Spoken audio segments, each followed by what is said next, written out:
Go backward in time. I'm going to put you back at 2004, or actually we go 2001. And I want to show you something that happened to me at this basic time frame. So we were buying a house, or we buying or refinancing the house, okay? And I'm making up numbers here. So 2001, we were refining a house. And let's just say, and I'm making up numbers to this kind of thing. What we were hearing is that we were thinking about the loan. I think we wanted to have it at $1,100 a month, okay? Now, the guy started bringing up this idea, and again, I don't remember the exact number, but this guy started bringing up something called an ARM. And he was talking about a 3-year ARM. And I'm like, what the heck is that? He said, well, all you have to do is pay the percentage, which would make that kind of loan maybe $600. Again, I don't have the exact number, but just stick with me for a second. He goes, therefore, instead of doing this, what would the biggest amount that you'd really want to do? And he was making up, he goes, what if you could use that same thing and buy a much bigger house and pay $1,500 a month? Oh, maybe. And Wendy and I looked at each other like, well, maybe we should do that. And yet God slowed me down. And I was like, but wait a second. What happens and let's just say that I did that. And he goes, I said, what happens after the 3 years? He goes, well, you just buy a new house.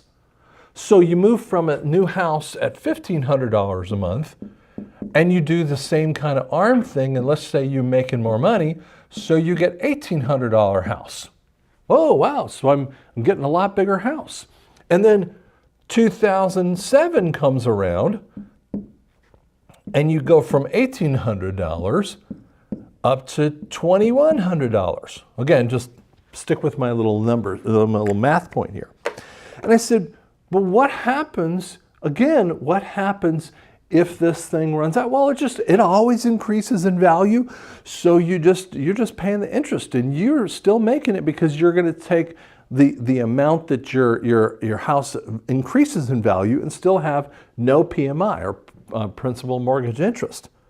I was like, But God said, no, because here's what occurred. God said, this does not make sense.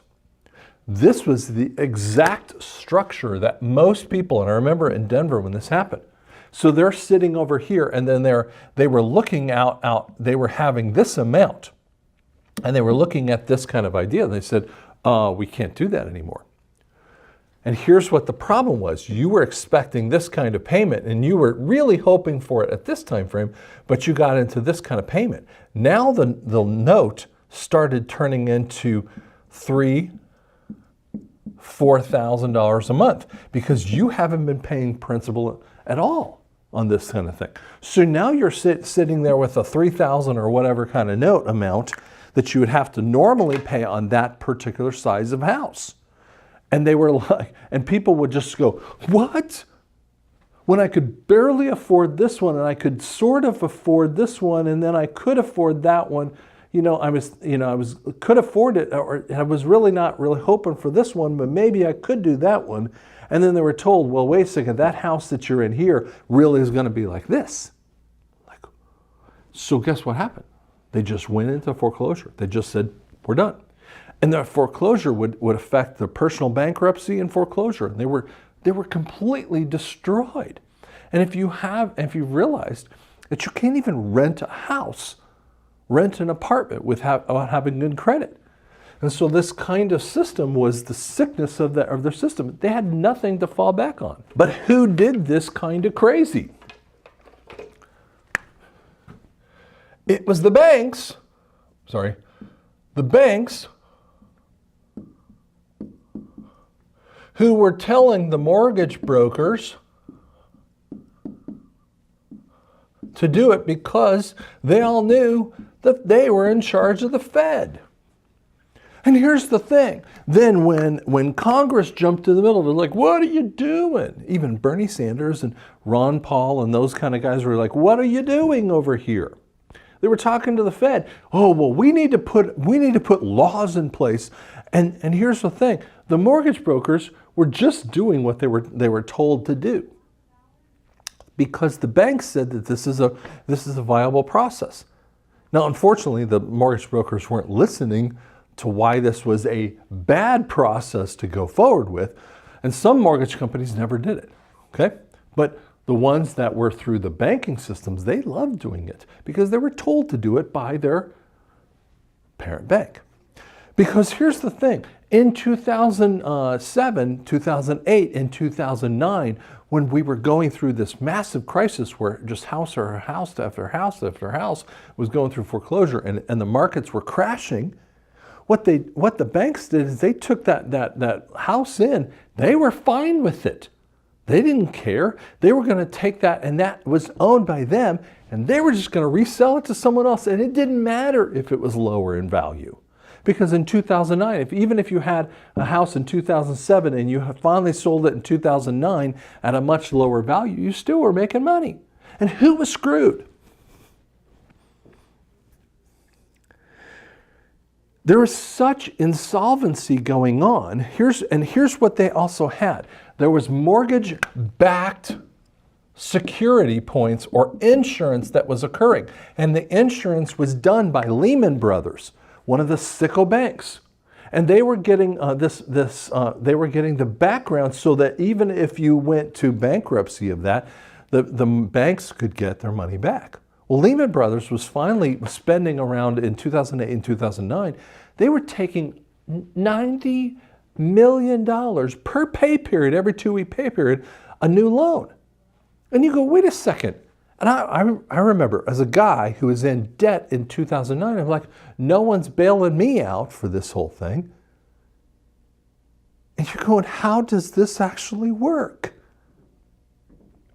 No one was doing it. And Lehman Brothers supposedly went out of business, but they just went through bankruptcy thing and they reorganized into a new structure. They just got it wiped out. This is what happens, is that the next phase of this point is they put these people into bankruptcy so that they can keep doing it again. See, when you go into bankruptcy, it just burns you up. But for them, it just allows them to get right back into the game again. So they move right back over here and they become a creditor all over again without the debts on them. And it shows up on the Fed balance sheet. One of the interesting balance sheet points that happened at the time frame is Freddie Mac and Fannie Mae. And if you listened to my story before, you know that in 2020, when I refinanced my house showed up on a Fannie Mae statement saying, we own your house, don't pay us, just pay the mortgage company. Now, over all the years that I've bought and sold houses with different houses, I've never received anything like that. Now, mortgage people say, oh yeah, but that happens all the time because they're just through ports. Of course I know they're through ports. But why is it the very first time in 2020 I'm getting a notification? God was giving me a notification telling me that the structure system is dying as a system.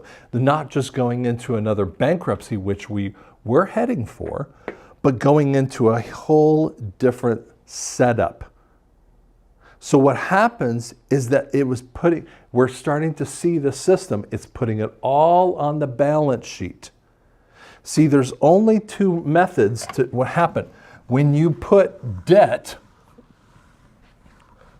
when they put debt on the balance sheet, here's what occurs.